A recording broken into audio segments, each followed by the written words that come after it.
அதி கனமழை எதிரொலியால் அம்பை முக்கூடல் பகுதியில் வெள்ளம் சூழ்ந்துள்ளது.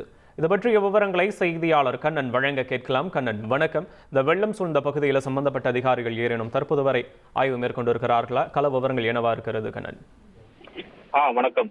தென் தமிழக கடல் பகுதி அருகே நிலை கொண்டிருந்த காற்றழுத்த தாழ்வு பகுதியானது நெல்லை மாவட்டம் வழியாக கரையை கடப்பதால் நெல்லை, தென்காசி, தூத்துக்குடி உட்பட தென் மாவட்டங்களில் அதிக கனமழைக்கான சிவப்பு நிற எச்சரிக்கை விடுக்கப்பட்டிருந்தது. அதன்படி நேற்று காலையிலிருந்தே தற்போது வரை நெல்லை மாவட்டம் நெல்லை, தென்காசி மற்றும் அம்பை சுற்றுவட்டார பகுதியில் கனமழை பெய்து வருகிறது.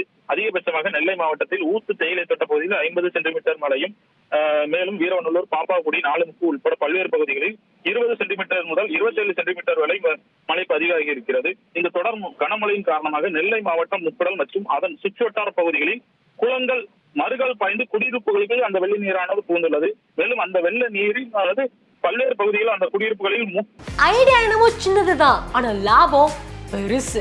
இங்க ஒருத்தர் முயல் பண்ணை மூலமா மாசம் 3 லட்சம் ரூபாய் சம்பாதிக்கிறாரு. எப்படின்னு தெரிஞ்சுக்கணுமா? ஃப்ரீடம் ஆப்பை டவுன்லோட் பண்ணுங்க.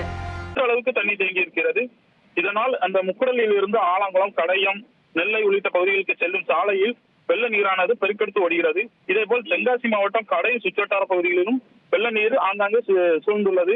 இதன் காரணமாக கடையத்திலிருந்தும் முக்குடல், தென்காசி பகுதிகளுக்கு செல்லும் சாலையிலும் வெள்ள நீர் பெருக்கெடுத்து ஓடும் காட்சிகளை நம்மால் பார்க்க முடிகிறது. இந்த வெள்ள நீரில் இருசக்கர வாகன ஓட்டிகள் மற்றும் 4 சக்கர வாகனங்கள் செல்வர் கடும் அவதியடைந்து செல்கின்றனர். பெரும்பாலானோர் தொடர் மழையின் காரணமாக வீடுகளிலே முடங்கியுள்ளனர். தற்போது இந்த முக்குடல் பகுதிகளில் வெள்ள பாதிப்புகளை மாவட்ட வருவாய் அலுவலர் சுகன்யா தலைமையிலான அதிகாரிகள் ஒவ்வொரு பகுதியாக சென்று ஏதேனும் பாதிப்புகள் உள்ளதா உள்ளிட்டவை ஆய்வு செய்து வருகின்றனர்.